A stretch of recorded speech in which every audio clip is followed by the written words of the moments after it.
કોરોનામાં સેવા કરતી વેળાએ કોરોનાગ્રસ્ત થયેલા ડોક્ટર સંકેત મહેતાએ 100 દિવસ મોત સામે ઝઝૂમી કોરોનાને હરાવ્યા બાદ પ્લાઝમા ડોનેટ કર્યું હતું। ડોક્ટર સંકેત મહેતાએ ઓક્સિજન પર હોવા છતાં પણ બાજુના ગંભીર દર્દીને જે તે સમયે ઇક્યુબેટ કરી બચાવ આવ્યા છે। હું કોરોનાની પહેલી લહેર દરમિયાન ગત સપ્ટેમ્બરમાં કોરોનાગ્રસ્ત થયો હતો। બાપ્સ એટલે કે BAPS હોસ્પિટલના આઈસીયુમાં ઓક્સિજન પર હોવા છતાં બાજુના અન્ય ગંભીર દર્દીને ઇન્ક્યુબેટ કરીને તેનો જીવ બચાવ્યો હતો।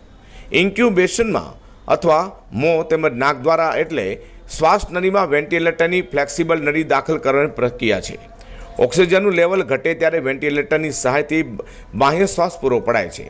વેન્ટિલેટર આંતરડાને શ્વાસ લેવા માટે સક્ષમ કરીને શ્વાસને ટેકો પણ આપવાનું કામ કરે છે। મારા પગલાંથી ગંભીર દર્દીનો જીવ તો બચી ગયો હતો, પરંતુ મારી તબિયત વધુ ખરાબ થઈ ગઈ। એ સમયે હું ક્રિટિકલ સ્થિતિમાં હોવાથી એરલિફ્ટ કરી મને એર એમ્બ્યુલન્સ મારફતે ચેન્નાઈની MGM હોસ્પિટલ ખાતે લઈ જવાયો હતો। કોવિડના પહેલા ફેઝમાં સંક્રમિત થયો ત્યારે મેં કોરોના સામે જીવન મરણ સંઘર્ષ કર્યો હતો।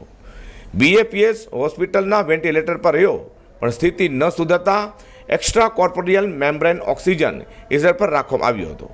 સુરતમાં 1.5 મહિનો અને ત્યારબાદ વધુ સારવાર અર્થે 1.5 મહિનો ચેન્નાઈની MGM હોસ્પિટલમાં સારવાર મેં લીધી હતી। સદનસીબે 100 દિવસની મેરેથોન સારવાર બાદ કોરોના સામેનો હું જંગ જીત્યો છે।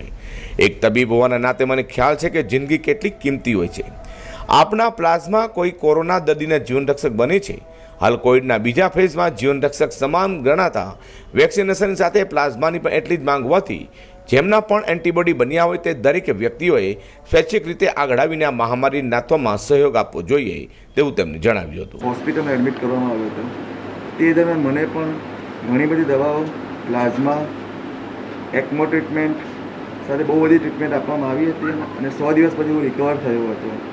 અત્યારે મેં જાણ્યું કે બહુ જ બધા પેશન્ટોને પ્લાઝમાની જરૂર પડે છે આ ટ્રીટમેન્ટ માટે। અત્યારે કોવિડ બહુ સિવિયર છે, તો અત્યારે હું પોતે પણ પ્લાઝમા આપવા માટે આવ્યો છું ન્યૂ સિવિલ હોસ્પિટલ સુરત ખાતે। તો તમે પણ બધા લોકો જે કોવિડથી રિકવર થઈ ગયા છે અને જેમને ઓલરેડી એન્ટીબોડી ડેવલપ થઈ છે એ લોકોએ પણ આગળ આવીને પ્લાઝમા આપવું જોઈએ, જેથી કરીને બીજા પેશન્ટોને કામ લાગી શકે અને બીજા પેશન્ટો પણ ઇમ્પ્રૂવ થઈ શકે। તો હું બધાને અપીલ કરું છું કે જે લોકો કોવિડ પોઝિટિવ થઈને સારા થઈ ગયા છે, રિકવર થઈ ગયા છે, તેઓ પણ આગળ આવે અને ન્યૂ સિવિલ હોસ્પિટલ કે કોઈ પણ બ્લડ બેંક હોય ત્યાં જઈને પોતાનું પ્લાઝમાનું દાન કરે, એ જ મારી અપીલ છે। વધુમાં ડોક્ટર સંકેતે જણાવ્યું હતું કે મેં હોસ્પિટલમાં કોવિડ વોર્ડમાં અન્ય ગંભીર દર્દીનો જીવ બચાવવા ઊભા થઈને પોતાનું હાઈ લેવલ ઓક્સિજન માસ્ક હટાવી દર્દીને ઇન્ક્યુબેશન કરાવ્યું હતું। ઇન્ક્યુબેશન માત્ર એનેસ્થેટિસ્ટ ડૉક્ટર જ કરી શકે છે। 10 મિનિટ સુધી હું ઓક્સિજન વિના રહ્યો, જેથી મારી સ્થિતિ વધુ કથળી હતી। જોકે મેં કોરોનાની સામે 10 દિવસ ચાલેલી જંગ જીતી પ્લાઝમા ડોનેટ કરવામાં સફળતા મેળવી છે। મેં હિંમત ન હારી અને પ્લાઝમા ડોનેટ કરવા સુધી પણ પહોંચ્યો છું। અઝર કુરેશી સાથે પ્રકાશવાળા, G10 ન્યૂઝ।